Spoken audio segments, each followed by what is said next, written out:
Welcome back to the channel, everybody, and today we're going to recap what went down in DreamHack Dallas for the ESL Mobile Open presented by AT&T. We're going to find out who won between OneHive and Koastal Klash and bring you a highlight of the action.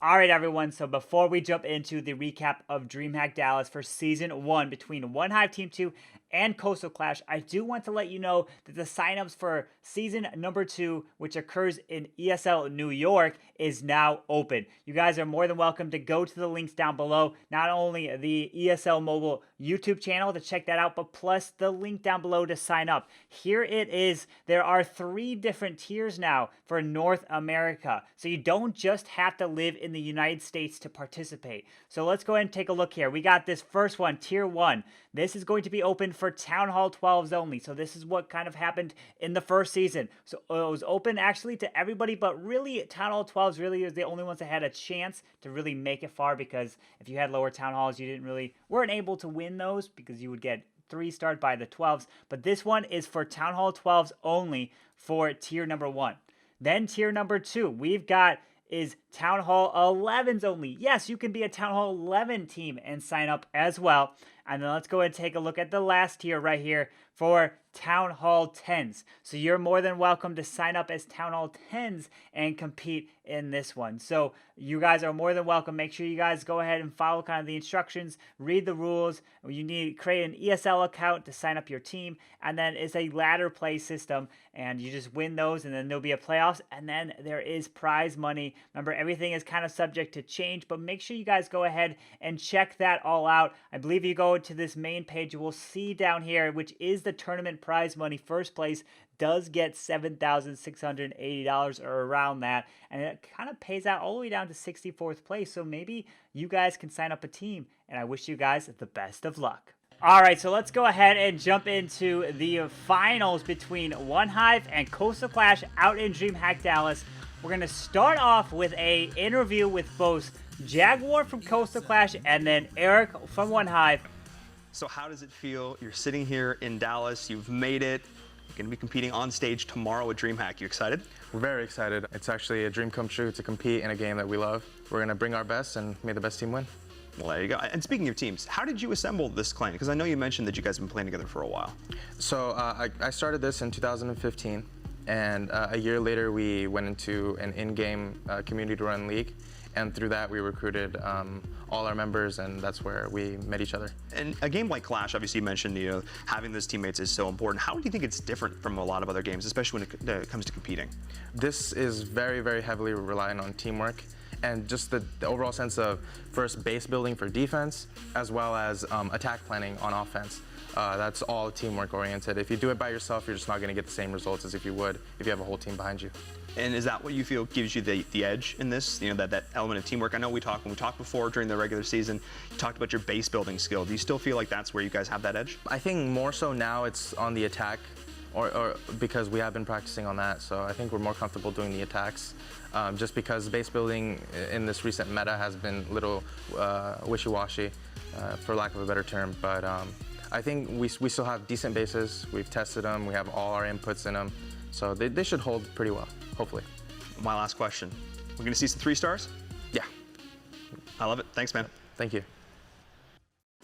Eric, thanks so much for sitting down and chatting. You're about to go live on stage at DreamHack. How you feeling?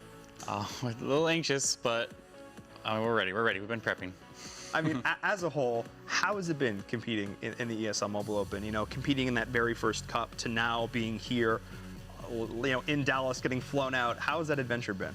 It was unexpected. We just kept clutching win after win after win, and we had no idea we were going to make it this far. It's been an experience you can't even explain. What's sort of that little thing, though, that X factor? What's the edge that's going to get you the win on stage tomorrow? Everybody, at some point during this tournament, has had their clutch moment. I don't know who it'll be today, but we're going to win this. I love it, man. I love to hear it. My last sort of question here, and as somebody who you've always been playing for a while, you're super invested. What advice would you give to a new player looking to get involved in mobile gaming and maybe someday in mobile esports? do your research on it. There's a lot to learn in the game. There's a lot of little nuances to the game that set apart the average players from the great players. And once you figure those out and you practice, you can do a lot of great things with it. Awesome, man. My last question, is, and it's always the best question, you going to take home the win? Oh, yeah. We're going to crush them. I love it. Thank you so much. All right, so you can see here is the lineup for both Koastal Klash and OneHive Team 2. We got starting in the left over there, Jaguar, then followed by Matty J, Hustla, Mikey, and Skip. Then for OneHive Team 2, we've got Big D, Mixmash. Then we got Urban Legend, Eric, SGA Net, and then followed up by Skulls. And let's get into our very first attack here live on stage at DreamHack Dallas. I cannot wait to see what these players are going to be bringing to the table. Let's jump into it here any second. You can see it. Faces are looking ready to rock. Taking a look at this, seeing what they're up to. Let's break down this attack. Yeah, so you can see a ring-style base here. Definitely something you probably don't expect to see in here, but since it is a very short format war, that you never know what to expect. And it can lead to those 1-stars, so I'm excited to see what he's going to come in with.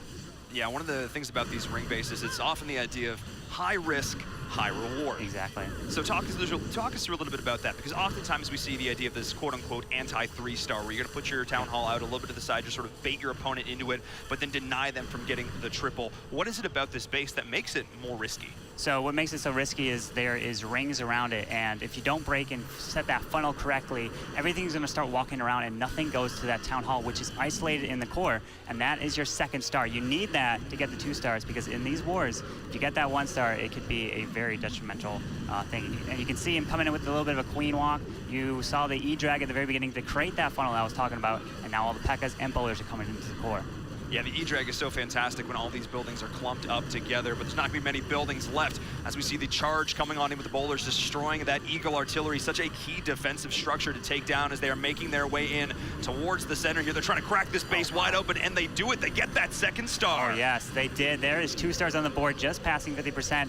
And look at that Warden ability, absolutely beautiful. All the bowlers are in the core. I know they definitely were practicing against these bases. They looked ready, and he's coming in. There is a single target Inferno there. It's going to lock onto the P.E.K.K.A. Is it going to take it down? It looks like no, the single target does go down. Back end Stone Slammer. This is looking really good.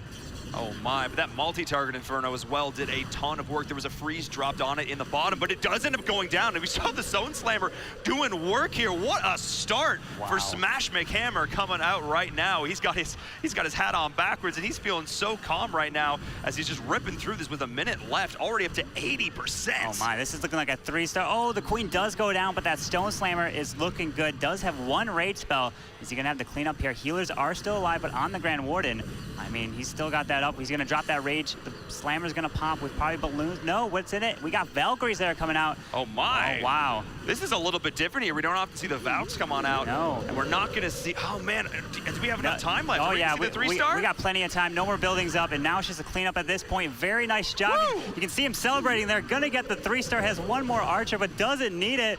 Beautiful job with everything on the line. Wow, they were ready for that pace. Absolutely wild. He came in. Smash McHammer is the name for good reason. What a way to start things off, the 3-star. Tell us a little bit more about the funnel, because if our viewers aren't super familiar about Clash of Clans, what exactly does that mean? So funneling is when you are starting an attack. You'll probably see here from SGNet coming in, gonna want to set that funnel, and so he can get the Queen to go where he wants. So you can see the Kings being used up towards 12 o'clock. When to walk up there, some P.E.K.K.A.s. If you don't set that funnel correctly, everything can walk the wrong way, and your attack just completely crumbles. But it's all a matter of being able to adjust on the fly. And that's oh so huge, and that's oftentimes what we see, again, responding to the traps being oh so important here.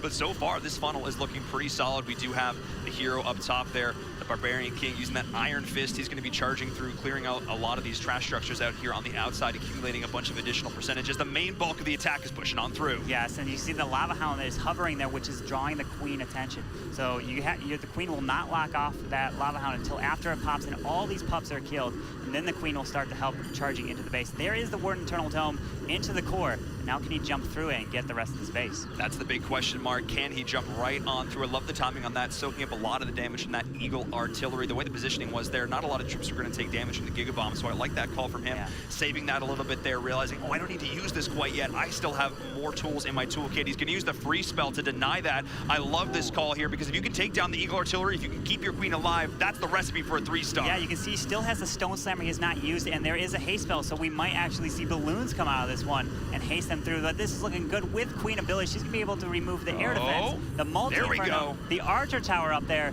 Oh my goodness, this is looking really strong. Plus with another raid spell. Now can these bottom P.E.K.K.A.s and boulders get through? But the healers are on him, keeping him alive. Might see 2 balloons come for that backside Archer Tower. I don't want to start speaking too soon here, Carbon. Could we be looking at back-to-back 3-stars? We might, might well be. And now it's a matter of cleanup, because the boulders can reach everything except that barracks right there inside the middle of this base. It's just a matter of timing. We've got about a minute, just over a minute left. He's definitely focused, has one more wizard. Doesn't want to drop the wizard where it get picked off by a mortar. You can see there is the haste spell. Are they going to backtrack to that multi? It might, or they might go to the cannon. Oh no. Oh, they do go to the cannon, but he still has a rage. That is very key, but the whole intersection is taken out by the Stone Slammer, meaning the P.E.K.K.A. can easily walk in there and take it out, but it goes down. The balloon takes it down anyway, and with 50 seconds left on the clock, are we about to witness back-to-back 3-stars 2 times in a row? I cannot believe it, and I think that's going to be it. OneHive, they're like, yeah, we might be coming into the swag second rage seed. at this point doesn't even need it. It has 36 seconds. Wow, not even using all your spells at max Town Hall 12. This is absolutely wild. They're going on in that final rage, and that is going to be the attack. 100% 3-star. Doesn't even. Oh, there's a little smile. He's gonna crack. No, he's all business. He's so focused. He's all business, Carbonfin. Because now the pressure is on them. The onus is on them. They have to step up. They have to 3-star. Can Mickey get it done? All right, so you can see here, he's going to come in with a P.E.K.K.A. smash. He's going to charge in. All the healers are dropped at about 9 o'clock, where the Queen's going to start using those balloons that we talked about earlier to create that funnel. It's going to take out both the Grand Warden Tower and that Elixir Collector. He does have a Stone Slammer. He's going to be using the haste. You can see there as well. Going to be interesting to keep an eye on that, because of course we did see that haste utilized with the balloons that time around. You mentioned that little variation. We saw the Valkyries in the attack before from OneHive, so we'll see how this variation now is being played by Koastal Klash, as we are seeing the Queen walk on the outside there. The Queen, she is an absolute beast. She can basically take down bases all by herself if she is supported by these healers, and we're seeing this Queen walk maybe turn into a little bit of a Queen charge here, but the full bulk of the force is coming on in. They're not looking towards his Town Hall yet. They're going to clear out a lot of these defenses, go right into that Eagle artillery. Yeah, he's going in, but he's keeping his eye out where this kill squad goes into, because if they don't go for the Town Hall, the Stone Slammer has to be used for this Town Hall. So he essentially has it for insurance. But the Queen, some bowlers do go to it. It's going to activate it. Now he uses that Eternal Tome. What else can he get in the value on the backside? That's the big question here, because we have 2 multi-target Infernos laying down the pain, throwing the heat, as we do have those last few bowlers trying to take it down. But of course, activating it without the bulk of your force there means that Giga Tesla is just going to be shredding on through. Can they get it down? A few more rocks will get it done.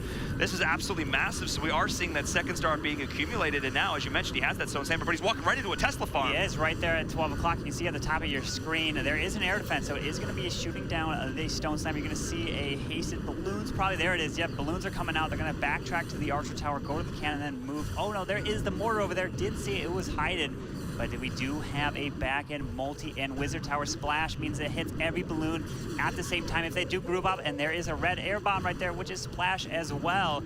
So now it's just a matter of time and using that free spell properly. Yeah, we do have a few more defenses down towards that 3 o'clock position. The troops will have to get themselves out, extricate themselves, but I don't know. That Inferno back there, you see, it's going to be tough to take down. 1 balloon there, so he's going to probably use it for the Wizard Tower and try to distract it so the Wizard Tower doesn't hit all of these. Okay, so there it goes, because you don't want that Wizard Tower hitting all the balloons at once, but you can't really get around it because there is still that multi-target Inferno. No matter what, it's going to hit all of them. There's the free spell. Doesn't look like he's going to have enough juice to get through the rest of the space here. No, I don't think so. Just those balloons, they're oh so squishy, just don't have a whole lot of HP to work with. We're finally seeing those bowlers getting themselves out of the base, walking right into a bomb for good measure. But they do have the healers there as well to keep them all topped up. But still, with only 26 seconds left on the clock, we're seeing a very high 2-star, a solid percentage from Mickey of Koastal Klash, but not going to be getting that 3. Yeah, you can see he triggers a giant bomb there. It's just a matter of kind of getting as much percentage they still need those 2 triples, hoping for OneHive to get a 1-star at this point.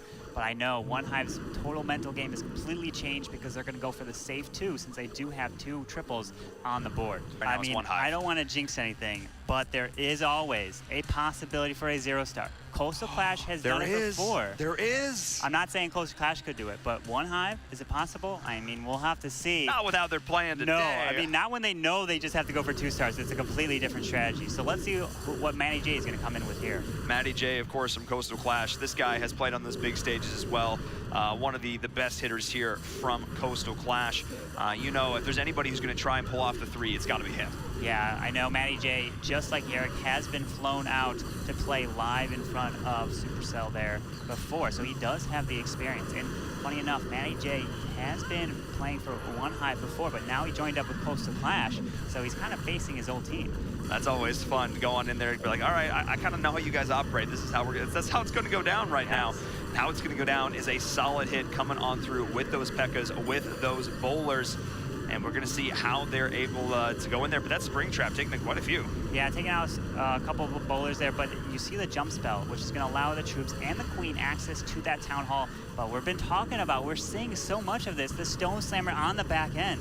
We've been seeing this at the top level competition. You're going to see a haste spell. Let's see, we do have a haste spell at the bottom of your screen there. Going to haste up balloons. Yep, we've been seeing a lot of balloons. We do have a multi. It is Splash. 1 balloon goes to the Eagle. It's not going to be able to take it down. No, it's not. That Eagle is going to be raining down pain on all of this attack because at this point it's got the range. It can deal with absolutely everything. Yes. Oh my, that's going to spell disaster for any dreams of a 3-star here. The 2 are accumulated, but it's not enough. We still have a handful of P.E.K.K.A.s and the King popping his ability down south.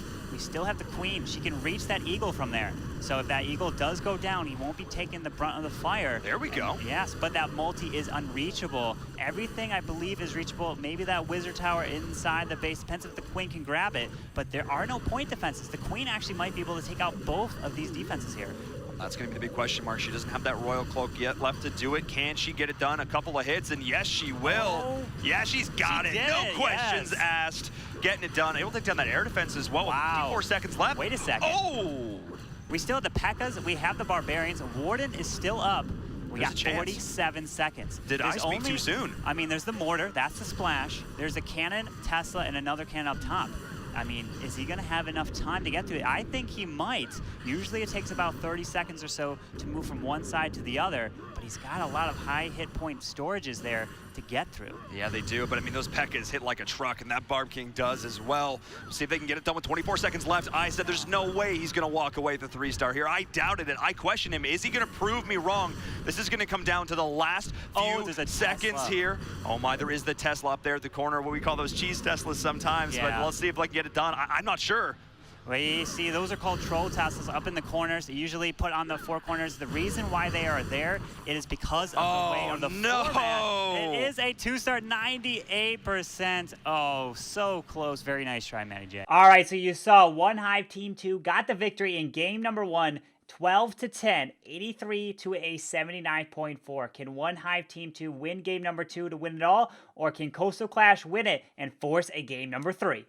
Is Koastal going to turn it around, or is it all OneHive? I mean, I would love to see Koastal turn this around and force game 3, and then it all comes down to that final match, but it's going to be who's ready, who steps up in this moment. All right, well, I don't know. I mean, I'm not going to ask. I'm not going to put you on the spot. I'm not going to make a hard prediction either. I don't know, because normally I'd say, yeah, Koastal Klash, they're the #1 seed, but also OneHive, they've got momentum on their side. They just came in hot off a win in match number 1. We're going to be hopping into our attack for match number 2 here in any second. I can't wait. Yeah, it looks like Mikey might be coming in. He's preparing. Let's go and take a look. It is Mikey indeed. He's coming in with the kind of queen charge, queen walk with some miners and hogs. You're usually going to see these get sent towards the town hall since the miners can activate them and the hogs can move through and help take that town hall down pretty quickly. But he hasn't dropped it. Okay, there it is. Queen is getting dropped there. We'll see where she ends up walking. Some balloons taking out the archer tower. But we'll see what she wants to actually end up walking around. Yeah, and so we oftentimes talk about these queen walks, these queen charges. This queen, backed up by those healers, can almost take down a base entirely by herself, and she is setting up that funnel, something, of course, that we talked about a little bit earlier, creating this avenue for your units to walk on through, for your troops to find those key structures. That Town Hall in particular, of course, is what they are aiming for. Yeah, and you can see he does have 3 heals, and I believe that is 3 rages there with a poison. Don't know what's going to come out of the CC. Queen is pretty far off, right and next to the Eagle, but there is the King there. I know everything is going to go around, but that Stone Slammer is coming down. It's going to actually open up that wall and let the Queen walk around and path into the base to go for that Eagle artillery.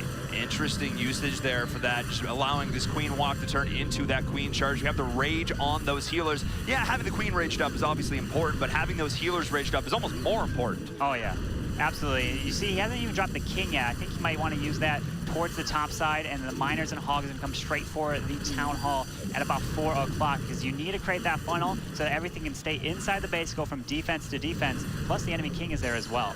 Yeah, I'm excited to see what the next phase of this attack is going to look like. Those Miners and those Hog Riders pushing on through. There is the Barb King coming down, like you mentioned, wanting to achieve these first few stars, because of course it all comes down to those stars. We saw it last time around, as we are seeing the Miners going on in toward that Town Hall, activating the Giga Tesla, but you have the Grand Warden there to help them out, and those heal spells as well doing work. Yeah, and you can see the Queen's going to be responsible for grabbing the enemy Queen as well after the Eagle does go down right there, and now he hasn't even dropped the Hogs. There they come after the fact. Town Hall is down, and he already used the Warden ability. Queen pops the ability right there. Can she actually walk around? Not going to get that last Inferno Tower. Does have 1 more heal. Can he get through the rest of this base?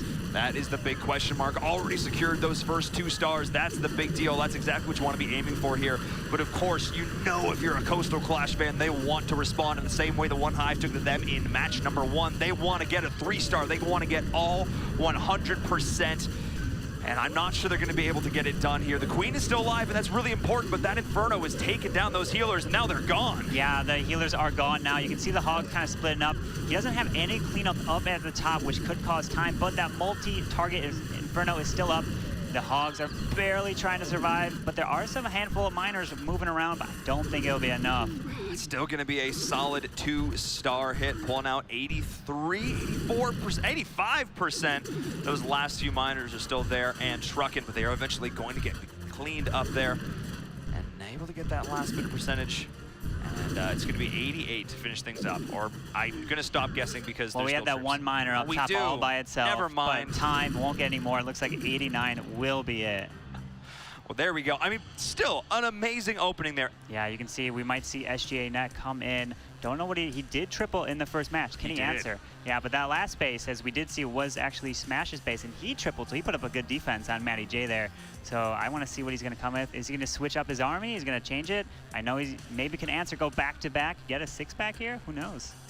Walk away with the 6-pack? Yeah. I've never heard that expression before, Carbonfin. That's absolutely amazing. No, I'm excited to see what SGA Net can do. I'm also excited for the man himself, Smash McHammer, one of my favorite names in all of Clash of Clans, because if he put up as well the triple and that sick base defense, whew, absolutely nuts. But it is SGA Net walking in here with the attack for OneHive Team 2. And once again, we're going to be seeing a fun strat coming out here from him. Yeah, it looks like we actually might just be the first P.E.K.K.A. Bobat we were mentioning before, where we're going to see it here. We do, because this has got the P.E.K.K.A.s, 4 of them. Got the E-Drag, we're creating our funnel, so what that does is it gets all the defenses to go down, and then you can get your rest of your troops to go towards the Town Hall or wherever you design them to do. Usually the trash buildings are the ones that pull them away, and then once that happens, you might just lose out on the whole raid. I'm actually a huge fan of just having this 1 Electro Dragon in here. It just does such a great job. You can see it just clearing out a lot of these external structures. We're seeing the bulk of the hit coming in now on the back of that Rage spell, just augmenting everything. The Tornado Trap is in there, though. But we do have the Wall Wrecker pushing on through. That is going to be the first star achieved, denying the Gigabomb damage with the Eternal Tome ability from that Grand Warden, that big area of effect invulnerability. This is going to allow a field day for the Queen to push on in. Well, the Bats do the same. Yeah, they're moving in from 3 o'clock. I was surprised he decided to use the Wall Wrecker, which is different than the Stone Slammer, because it wasn't that much to get through. He could have maybe used some Wall Breakers or something, had a back-end Stone Slammer like we were seeing, and hasted. But these Bats are trying to get through the splash here. Everything's moving around. He got the 2-star right there. Still has hero abilities, The enemy queen is still up in the base, firing at these bats. Eagle is not going to go down. Oh, he really wanted to get that Eagle down because it's going to be able to just rain destruction on the rest of this attack until it is dealt with. It has that absolutely massive range. It has that big splash area of effect damage. We are seeing that Royal Cloak ability being used. The healers, they've got to get back on the right target there. They've got to make sure they're helping the queen out. That air sweeper has been oh so annoying. Oh yeah, usually it can actually help sometimes to get them outside the multi-target Inferno range, but this time it's pushing everything back. P.E.K.K.A.s are moving around. Wizard up top for cleanup. Archer as well. We got a Tesla. P.E.K.K.A.'s going to go through. It's just a matter of percent. Queen takes down the Eagle. There it goes. Has a minion. Red bomb. Hitting everything, unfortunately. Doesn't want that. There is the Queen platform in the core. Single target Inferno. Pops King ability. Can he actually get this? Wait a second. Hang on. There's a minute left. Can he get a six-pack? Did you look? He just gave the camera. Look at that. My. He's looking at us. Oh my God. He knows. He knows. He knows. Back-to-back. Hold on. 3 stars. 55 seconds left. Wait a second. Wait a second. Wait. Hang on. Where's this last? No, there's the builder hut right there. That's a 3. That's he got three. it. He gets it for OneHive. Oh, what? oh my. He did it. He did it. Absolutely wild. Back-to-back 3-star hits. You can see we might be seeing Jaguar come in. He's on the screen right next to Matty J, who already did attack in this war here for number 2. Excited to see what he's coming. I believe Jaguar did come with the E-Drags last time. He's coming in with a P.E.K.K.A. smash, 5 P.E.K.K.A.s and 6 bowlers. All right, so we're gonna have a lot of those big, beefy units dropping a ton of damage, and we got the Ice Comb out in front. And we have the Wall Wrecker as well backing that one up. We do see a little bit more centralized Town Hall here, but I still think that should be fairly easy to take down with this relatively aggressive push. Yeah, you can see the King burns his ability, and that is to create a funnel. We've been talking about that all day. You want to create your funnel. P.E.K.K.A.s are now going to go into the core. Has 2 jump spells, so he's going to try to get deep into the base. There are 2 multi-infernos in the back end, plus Eagle and the Queen. That Queen is actually going to pull the troops towards her, so that he's going to actually use that to his strength. Yeah, pulling everything together there so they can take it down. We do have an early use, oh no, perfect, I should say, use of that Eternal Tome, taking down that Town Hall there. Going to look to get that 50% here in just a second. Those jump spells are beautifully utilized, allowing them to get into the center of this base. As we do have the Barb King getting shut down on the outside, though, which means that he's not going to be taking down a lot of those external trash structures, which means that now, yeah, you've made your way in, that's great, but you got to get out. Yeah, look at this. The P.E.K.K.A.s and the bowlers are still alive. There's so much freeze covering this base. The Queen's going to pick off the Lava Hound. There are the pups. Healers are still alive, but that air defense is going to slowly chip away at them with the air skellies. But is it enough? He has 1 more jump spell. He's going to save it for the back end as everything wraps around. The Queen can pretty much pick everything off at this point. We do have 1 balloon, 1 minion in the bag. I believe those too many P.E.K.K.A.s there with 1 jump. I think you might be able to get this one. I actually think so too. I think there's a very good chance with 1 minute and 30 seconds left on the clock. They have so many P.E.K.K.A.s left. Watch how fast these structures are going to fall. I think we might be potentially looking at a return 3. Yeah, their first one of the day. They needed this to answer. Is this going to be clutch? Jag is the one who created Koastal Klash from the start. Can he get the first triple for them? That is going to be the question here. They've got to make their way around the outside, but they have a lot of time left on the clock to do it. And look at how healthy these P.E.K.K.A.s are. They still have so much HP to work with. This is going to look like it's going to be death by 1,000 cuts, but I think we might be walking away with the triple. There is the jump spell. He wants to get access. Now he has access to every single defense on the map. P.E.K.K.A.s are moving in. Some bowlers are going to be able to reach over the wall, but that 1 P.E.K.K.A. looks like it might go down. Depends if it gets a few shots off on that cannon. He needs that. No, it doesn't go down. But now we have the Skellies are going to slow them up. They got to spend 1 at a time swinging on them. Unfortunately, this might be close. I don't think he's going to get it. He's going to run out of juice, unfortunately. Man, those cannons just did so much work. That multi-target Inferno there at the end. He was kind of hoping that they would go in, I think, target and try and take that down, but it was not meant to be. Yes. Oh my, I don't want to say we cast or cursed it, but we might have just done a little bit there. Maybe, just a little. And I wonder who's going to be this last one to come in. Urban Legend. I think it's Urban Legend. I think the last one left. Is he going to lock it in for OneHive? It all comes, you see that deep breath there. Oh, boy. He's focusing. He's talking to everyone. He's going to get a few spotters to watch him, make sure he gets everything down, hits those abilities, uses the right either the Stone Slam or the Wall Wrecker, make sure he gets that Town Hall down. He's confirming everything, looking everything over. and he's about to go in. I'm ready. I love this because at the end of the day, yes, it is you playing down your troops. It is you with the strategy. But this is such a team game, not just in terms of testing up, base building, not just testing up the structures, but working, helping each other out physically in the moment. And this is great because they're in person. They can look over each other's shoulders and like, oh, watch out for that. Don't forget to, queen ability. A lot of the little things that when the pressure's on you might miss. Teammates have got your back. Yeah, and the big thing is being in person, you see it real time over their shoulder. While you're watching and let's say you're in a voice chat with one another, you're a little delayed. So you might miss something and it might already have happened. But here it's literally happening right in front of you, and it's a big advantage. It is indeed. Walk us through what this final attack is going to be. So you see the P.E.K.K.A.s coming down. This is looking like a P.E.K.K.A smash coming in. We got the 3 multis towards the Eagle that are on the backside. But remember, they're up by quite a bit. So he's just got to get at least, I believe, the 1-star there and high percent. They might even just win on the percent game alone. Oh, no. Yeah, we don't know. We'll see. But if Skull comes out of this, everything's going to the court. But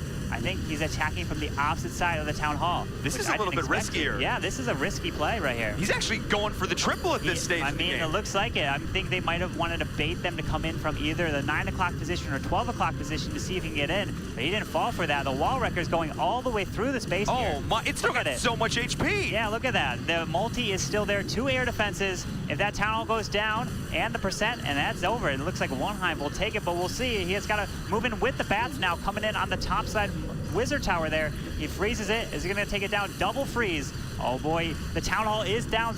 Secured the 1-star. Now it's just a matter of percent. Now it's just a matter of percent as we have plenty of troops left. I think he's going to be able to get it done. I think he's going to find the 2-star, and that is going to be it. It looks like Urban Legend and OneHive Team 2 are going to be able to get it done. We are going to see this attack through, but they're feeling good right now. And they're not even celebrating. They're not jumping around. They just want to finish up this attack. They just want to walk away, knowing that, look, we did everything we absolutely could to secure it. And I think he's still trying for this 3. Yeah, he's trying. We got 1 more freeze, but that Queen is up top. She doesn't have her ability. King pops his ability with some P.E.K.K.A.s. I wonder, okay, drops the freeze over on the multi by the Queen because he wants her to remove the Wizard Tower. Can he do this? He has about a minute left in the raid. Has a bunch of P.E.K.K.A.s and the King. I don't know. Down. Oh, the Wizard almost goes down. But now it's all the multi working down. He drops the Archer. That's it. But now you can see they're smiling over there. Takes off the headset. He's breathing. He can't do anything else. It's a matter of high-fiving. Congratulations to OneHive. They are going to be it. They are going to be your Season 1 champions for the ESL Mobile Open. Congratulations to OneHive Team 2 walking away with the win. Coming in as the number 2 seed, showing that that does not matter. They are feeling just so comfortable there. We're going to watch this final. Oh my, look at that, 99% Urban Legend. What a way to end this, so close. Is there going to be a wall that the King can beat through? Oh, Wizard right there, but it will get picked off. We got 10 seconds. He's not going to be able to get through this wall. It's not, no, it's not. Wait a second, wait a second. It's going to be at 99. No, it's 99. Yeah, not going to be able to get that, but hey, still. 99, you got it. They're going to win not only on stars, but I believe on percent as well. Walking away with the win. All smiles there from Eric and the crew. They're feeling good. They came all this way and showed up in a big way. So congratulations to them. This last war, so close, but still congratulations to both teams for making it this far. Of course, they're still in the money. They're still happy in that regard, but OneHive Team 2 walking away as your champions. Yeah, you can see them shaking hands here. Very good sign of good sportsmanship. They're moving up and around, but it was such a great war. I loved being here, loved casting it with you.